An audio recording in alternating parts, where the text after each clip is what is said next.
प्रतिभा 35 की हो चुकी थी, लेकिन अभी तक उसकी शादी नहीं हो पाई थी। घर वाले अपनी तरफ से सारी कोशिशें करके थक चुके थे।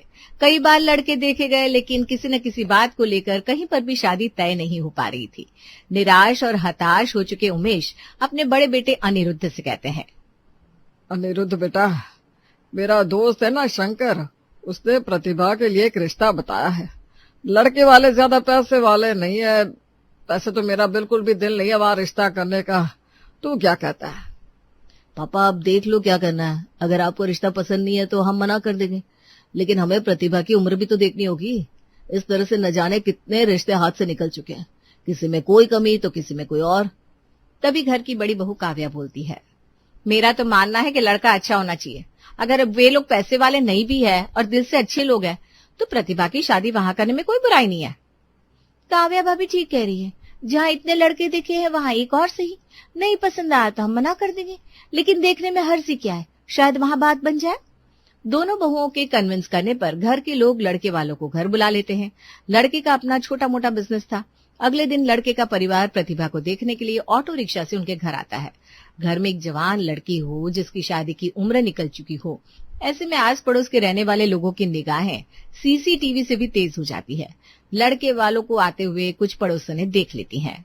कल्याणी देवी चाहे किसी का कल्याण करे ना करे, लेकिन पड़ोसी के घर में क्या हो रहा है इसकी पुख्ता खबर उनके पास होती है। वो अक्सर अपने कमरे की बालकनी में ही पाई जाती है। उन्होंने लड़के वालों को आते हुए देख लिया तो वहीं 2 घर छोड़कर रहने वाली मनोरमा अपने घर के बाहर ठेले वाले से सब्जी खरीद रही होती है। उनकी नजर भी लड़के वालों पर पड़ जाती है। दोनों प्रतिभा को देखने आए लड़के वालों को तब तक देखती रहती है जब तक वे घर के अंदर नहीं चले जाते हैं। मनोरमा बालकनी में खड़ी कल्याणी देवी की ओर देखती है और कल्याणी देवी हाँ में अपना सिर हिलाती है। मनोरमा फौरन कल्याणी के घर में घुस जाती है। कल्याणी भी बालकनी से ड्राइंग रूम में आ जाती है। कुछ देखा आपने बहन जी? अरे मैंने तो सब देख लिया, सब समझ भी गई। क्या समझ गई? आपने नहीं देखा क्या? 3 लोग उपासना जी के घर के अंदर गए हैं। इन लोगों को मैंने पहली बार देखा है। ये इनके कोई रिश्तेदार तो नहीं है। इनके सारे रिश्तेदारों को मैं अच्छी तरह से पहचानती हूँ। हाँ, मैं भी समझ गई। ये लोग प्रतिभा को देखने आए होंगे, लेकिन ऑटो रिक्शा पर? भला लड़के वालों के पास अपनी गाड़ी भी नहीं है क्या? सही कह रही हो आप। क्या जमाना आ गया है, देखो तो जरा। प्रतिभा की माता पिता इतने पैसे वाले लोग हैं, इनके घर में 2-2 गाड़ियां हैं। प्रतिभा कभी गाड़ी से नीचे पैर नहीं रखती और उसकी भाभीियों ने उसके लिए ऐसा लड़का ढूंढा। भाभीियों ने ढूंढा है? हाँ, और किसने ढूंढा होगा? आपको कैसे पता कि ये लड़का प्रतिभा की भाभीियों ने ढूंढा है? अरे कौन माँ बाप चाहेंगे कि उसकी बेटी की शादी किसी गरीब घर में हो या कम पैसे वाले घर में हो। ये तो भाभीियों से ननद बर्दाश्त नहीं होती ना। भाभीियों को ननद नाम से ही बुरी लगती है, ननद जो ठहरी। इसीलिए जल्दी जल्दी में बस कहीं भी शादी करा के भगा देना चाहती है। वैसे आपकी बात में दम तो है। भाभीियों को ननद कहाँ अच्छी लगती है। एक भी ननद घर में हो तो उन्हें बोझ लगने लगती है, जैसे वो उनकी कमाई खा रही हो। अरे अभी प्रतिभा के माँ बाप जिंदा है, वो करेंगे अपनी बेटी की देखभाल, लेकिन भाभियां मायके में टिकने देंगी तब ना। शादी करके भगाने के चक्कर में देख लो कैसा रिश्ता लेकर आ गई है। ऑटो रिक्शा वाला, खुद तो गाड़ियों से आना जाना होता है इनका, और ननद के लिए ढूंढा है इन्होंने। पूरे जमाने में इन्हें यही लड़का मिला और कोई ना मिला। दोनों महिलाओं की बातचीत चल रही होती है, तभी वहां एक और एंट्री होती है और वो होती है मोहल्ले में रहने वाली सीमा जी की। इन्हें बातों में नमक मिर्च लगाने की कुछ ज्यादा ही आदत होती है। अरे आप दोनों यहाँ बैठी हो, वहाँ प्रतिभा का रोका भी हो गया? क्या रोका हो गया? और हमें बुलाया तक नहीं? अरे मेरा मतलब है रोका हो ही जाएगा। अब लड़का इनके स्टैंडर्ड का तो है नहीं, लड़की वालों का स्टैंडर्ड ज्यादा हाई है, तो लड़की वाले मना तो कर नहीं पाएंगे। हाँ ये बात भी है। देखो तो जरा, से अपनी ही लड़की को किसी अरे गहरे के हाथ में दे रहे, ना लड़के वालों के पास पैसा है ना जमीन जायदाद, बिल्कुल ही खाली है क्या? अब इनका रहन सहन देखने से तो यही लगता है पैसे वालों का रुतबा अलग ही होता है बहन जी। कपड़े देखे उनके, लड़की की माँ ने कैसी सस्ती सी साड़ी पहनी हुई थी। लड़का भी देखने में अजीब लग रहा था, गरीब सा। उसकी शक्ल पर 12 बज रहे थे। आपको क्या लगता है मनोरमा जी, प्रतिभा के घर वाले आखिर ऐसा क्यों कर रहे? प्रतिभा की कितनी उम्र हो गई है, कहीं उसकी उम्र की वजह से तो नहीं? अरे बेटी की उम्र चाहे कितनी भी हो, माता पिता को बेटी कभी भारी नहीं लगती।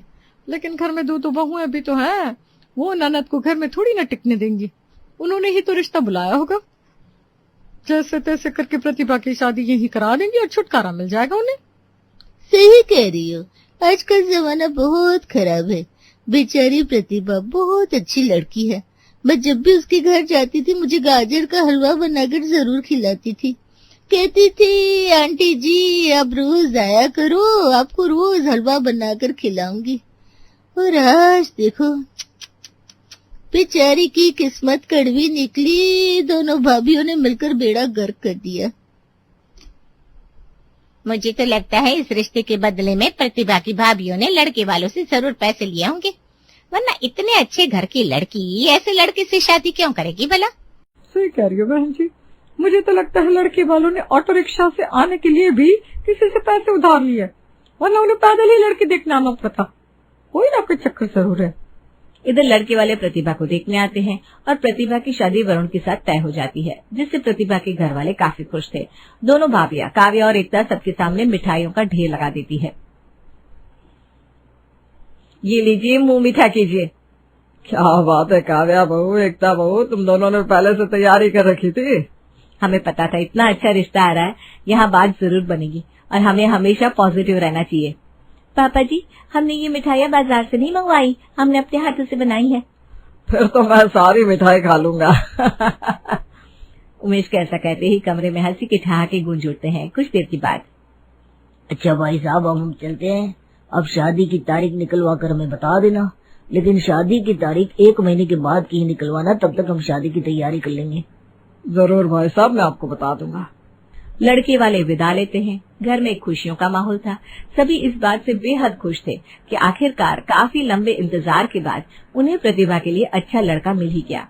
लेकिन घर की खुशियों के बीच आस पड़ोस और मोहल्ले में ये चर्चा गर्म थी कि प्रतिभा की शादी किसी ऐरे गहरे लड़के के साथ हो रही है, और वो भी उसकी भाभीियों की वजह से। आते जाते इस बात की भनक घर के लोगों को लगने लगती है। एक दिन प्रतिभा का बड़ा भाई अनिरुद्ध ऑफिस के लिए निकल रहा होता है। वो गैराज से अपनी कार निकालकर घर के बाहर खड़ी करता है और गैराज में ताला लगा रहा होता है। तभी उसके कानों में कुछ आवाजें पड़ती हैं, जो कि मोहल्ले की 2 महिलाओं की थी। ये देखो भाई, खुद तो गाड़ी से ऑफिस जा रहा है और बहन के लिए ऑटो रिक्शा वाला लड़का ढूंढा है। बेचारी प्रतिभा, अब ऑटो रिक्शा पर बैठकर मायके आती अच्छी लगेगी क्या? अरे बहन जी, भाई भी क्या करे बेचारे, अपनी अपनी बीवियों के आगे मजबूर होंगे। रोज रोज के कलेश से इन्हें भी तो छुटकारा चाहिए ना। अब जिस घर में 35 साल की ननद हो, उसे भाभियां घर में चैन से कहाँ बैठने देंगी। कहीं ना कहीं तो उसे एडजस्ट करेंगी, और कर ही दिया। मैंने तो सुना है ये सब उपासना जी की दोनों बहुओं का किया धरा है। उन्होंने ही प्रतिभा की शादी तय करवाई है। लड़की वालों से कुछ ले देकर मामला सेट किया है। दिखा दी अपनी असली रंगत। भाभी तो भाभी होती है, कभी सगी नहीं हो सकती। कर दिया ना अपनी ननद का सौदा। बेचारी को कैसे घर में भेज रहे हैं। अनिरुद्ध पड़ोसियों की बातों को अनसुना करके ऑफिस चला जाता है, लेकिन पूरे दिन उसके कानों में वही बातें गूंजती रहती है। क्या सच में प्रतिभा का रिश्ता काव्या ने लगवाया है? लेकिन ये कैसे हो सकता है? ये रिश्ता तो शंकर अंकल ने बताया था। नहीं, मैं भी न जाने क्या क्या सोच रहा हूँ। अनिरुद्ध अपने काम में लग जाता है। कुछ दिन बीत जाते हैं। एक दिन प्रतिभा का छोटा भाई हर्ष बाजार से लौट रहा होता है। तभी जानकी उसे रास्ते में मिल जाती है। नमस्ते आंटी जी। जीते रहो बेटा, अच्छा हुआ तुम रास्ते में ही मिल गए। मैं तुम्हारे ही घर आने वाली थी। तो चलिए ना, मम्मी घर पर ही है। वो तो मुझे पता है, उपासना जी घर पर ही है। मैंने उन्हें प्रतिभा के साथ छत पर देखा था, कपड़े सुखा रही थी। मैं भी चलती बेटा, लेकिन घर में बहुत काम है। कल मेरे पोते का जन्मदिन है ना, तुम सब आना और प्रतिभा को जरूर लेकर आना। बेचारी न जाने इसके बाद कोई खुशियां देख पाएगी या नहीं। आप ऐसा क्यों कह रही हैं आंटी जी? बुरा मत मानना बेटा, लेकिन प्रतिभा के साथ तुम्हारी भाभी और बीवी ने बहुत बुरा किया है। मैंने उस दिन लड़की को देखा था, प्रतिभा के आगे तो वो कुछ भी नहीं है। दोनों की जोड़ी बिल्कुल मैच नहीं करती। लेकिन मैं जानती हूँ तुम दोनों को अपनी अपनी पत्नियों की बात तो माननी पड़ती होगी, वरना सुबह शाम घर में कलेश कौन झेले। उनके कहने पर ही तो प्रतिभा का रिश्ता उस घर में तय हुआ है ना। ये आपसे किसने कहा? हमें कोई कहेगा तब हम जानेंगे क्या? बेटा सब समझते हैं, भाभियां आखिर भाभियां होती हैं। ननद का भला होते कभी नहीं देख सकती, ना ननद को घर में सुख से रहते हुए देख सकती हैं। अब आगे प्रतिभा की किस्मत बेचारी। ऐसा कहकर जानकी अपने घर चली जाती है, लेकिन हर्ष का दिमाग खराब कर देती है। पड़ोसियों की बातों को दोनों भाई इग्नोर करते हैं, लेकिन एक दिन उमेश जी को भी इन बातों से दो चार होना पड़ता है, जब पड़ोस में रहने वाले नरेंद्र भाई उनसे कुछ ऐसा ही कह देते हैं। और भाई साहब, सुना है आपके घर में दोनों बहुओं ने तूफान मचा रखा है। प्रतिभा बिटिया को तो देखना ही नहीं चाहती है, तभी तो उसकी शादी ऐसे घर में करवा रही है। भाई संभालो अपनी बहुओं को। प्रतिभा आपकी बेटी है, उसकी खुशियों की जिम्मेदारी आपकी है, ना कि काव्य और एकता की। वो होती कौन है ये तय करने वाली कि प्रतिभा की शादी किससे होगी? अरे हमने प्रतिभा को बचपन से देखा है, बहुत सीधी लड़की है। बहुओं के कारण उसका जीवन बर्बाद मत होने दो। उमेश जी भी पड़ोसी की बात को अनदेखा करते हैं, लेकिन कब तक अनदेखा करते? अब तो उन लोगों को लगभग रोज ही ऐसी बातें सुनने को मिलने लगती है। एक दिन अनिरुद्ध घर के पास वाली डेयरी से दूध ले रहा होता है, तभी उसे अपने घर की चर्चा सुनाई पड़ती है। बहन जी, प्रतिभा की शादी कब की है? मुझे क्या पता, अभी तक उन्होंने किसी को शादी का कार्ड भी नहीं दिया। वो देखो अनिरुद्ध दूध ले रहा है, उसी से पूछते हैं।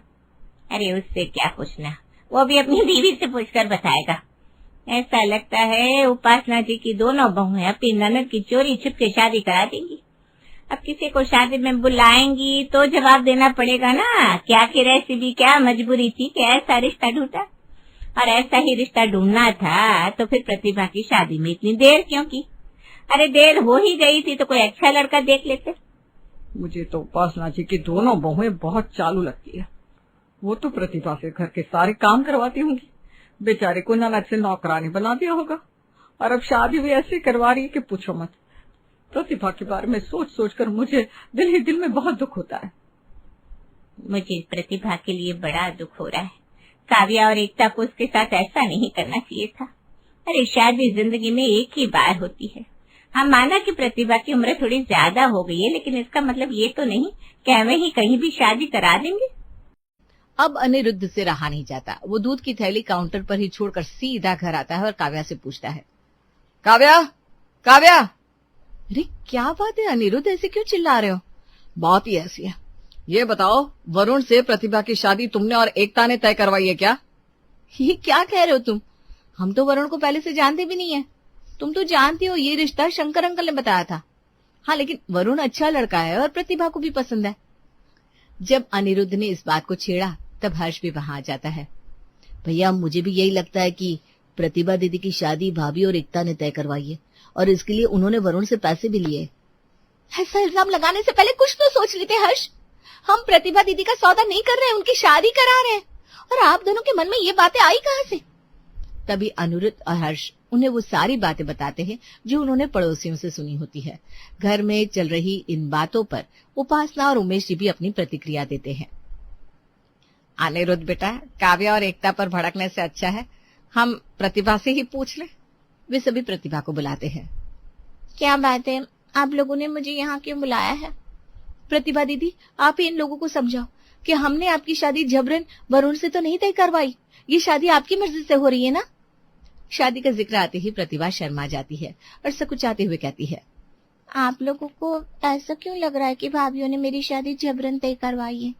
वरुण मुझे पसंद है, मैंने अपनी इच्छा से इस शादी के लिए हाँ किया है। ऐसा कहते ही प्रतिभा उस दिन की याद में खो जाती है जिस दिन वरुण अपने माता पिता के साथ उसे देखने आया था। जिस दिन प्रतिभा को देखने के लिए लड़के वाले आए थे, उस दिन प्रतिभा गुलाबी रंग की साड़ी में वरुण के सामने आती है। गुलाबी रंग प्रतिभा पर काफी खिल रहा था और उसकी खूबसूरती बढ़ा रहा था। वरुण भी हल्के नीले रंग की शर्ट में काफी हैंडसम लग रहा था। सारी औपचारिक बातें होती हैं। इसी बीच काव्या और एकता नोटिस करती है कि प्रतिभा और वरुण सबकी नजरें बचाकर एक दूसरे को निहार रहे होते हैं। इसी बीच, वरुण बेटा, आपको प्रतिभा से कुछ पूछना हो तो पूछ सकते हो। हाँ हाँ, लड़का लड़की एक दूसरे को अच्छे से जान ले, ये भी तो जरूरी है। काव्या बहू, तो प्रतिभा और वरुण को गार्डन में ले जा। काव्या उन दोनों को घर के गार्डन में ले जाती है जहाँ सोफा लगा रहता है। दोनों सोफे पर बैठकर एक दूसरे से बातें करते हैं। इसी बीच वरुण अपने बैग से एक गुलाब का फूल निकालकर प्रतिभा को देता है। प्रतिभा जी, ये आपके लिए। गुलाब का फूल देखकर प्रतिभा काफी खुश हो जाती है। मेरे लिए? हाँ, वैसे आपकी खूबसूरती के सामने ये गुलाब का फूल भी फीका है। जब से मैंने आपकी तस्वीर देखी है, मैंने तभी से आपको अपनी पत्नी मान लिया था। अब आगे आपकी मर्जी। अगर आपको ये रिश्ता मंजूर ना हो तो आप मना कर सकती हैं। मैं क्यों मना करूंगी भला? आपसे अच्छा इंसान मुझे मिल ही नहीं सकता। सच? प्रतिभा हाँ में अपना सिर हिलाती है और दोनों काफी देर तक एक दूसरे को देखते रहते हैं और एक दूसरे में खो जाते हैं।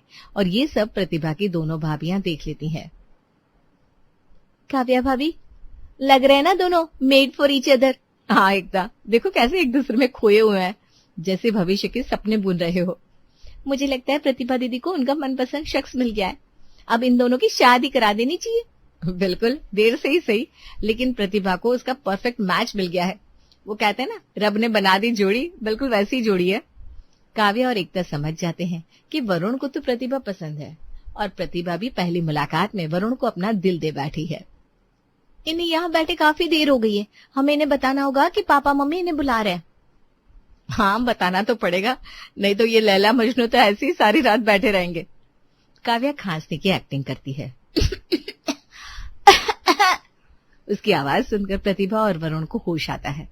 भाभी आप, सॉरी मैंने आपको देखा नहीं। देखो कि कैसे वरुण से नजरें हटेंगी तब ना। ऐसा कहकर काव्या हंसने लगती है। प्रतिभा शर्मा कर अपना सिर झुका लेती है। वैसे हम आप दोनों को डिस्टर्ब तो नहीं करना चाहते थे, लेकिन वहां सब आप दोनों को बुला रहे हैं इसलिए हमें यहाँ आना पड़ा। काव्या उन्हें छेड़ते हुए कहती है। वैसे आप दोनों कहो तो अभी यहीं आप दोनों की शादी करा दी जाए। भाभी आप भी ना। ऐसा कहकर प्रतिभा वहां से उठ जाती है। वरुण भी उठ जाता है। वरुण जी, आपको हमारी ननद पसंद है ना? जी, अब ये भी बताने की जरूरत है क्या? ठीक है, आप दोनों की शादी जल्द से जल्द करवाने का जिम्मा हमारा। अब जल्दी शहनाई बजेगी। चारों ड्राइंग रूम में आते हैं, जहां प्रतिभा और वरुण शादी के लिए हाँ कर देते हैं, जिसे सुनकर सबसे ज्यादा खुशी काव्या और एकता को होती है। वरुण जी कम पैसे वाले जरूर हैं, लेकिन दिल के काफी अच्छे और नेक इंसान हैं। वो हमारी प्रतिभा को हमेशा खुश रखेंगे। पैसे ही सब कुछ नहीं होता। अगर एक लड़की को उसे प्यार करने वाला और समझने वाला पति मिल जाए तो जिंदगी बहुत खूबसूरत हो जाती है। प्रतिभा दीदी को उनका सच्चा हमसफर मिल गया है। प्रतिभा दीदी की खुशी में ही हमारी खुशी है। हमने जो सोचा प्रतिभा दीदी के लिए वो अच्छा ही सोचा, लेकिन अगर प्रतिभा दीदी चाहे तो वे इस शादी से इनकार कर सकती है। अब प्रतिभा अपनी चुप्पी तोड़ती है। नहीं भाभी, मैं अगर शादी करूंगी तो सिर्फ वरुण से। वरुण ही वो इंसान है जिनका मुझे बरसों से इंतजार था। इतने लंबे इंतजार के बाद वो मुझे मिले हैं। शादी नहीं करने का तो सवाल ही नहीं उठता। प्रतिभा की बात सुनकर अनिरुद्ध और हर्ष को चैन मिलता है। दोनों समझ जाते हैं कि दरअसल काव्या और एकता प्रतिभा को दिल से प्यार करती हैं और वे प्रतिभा का भला ही चाहती हैं, और ये शादी प्रतिभा की मर्जी से हो रही है, किसी ने उसका सौदा नहीं किया है।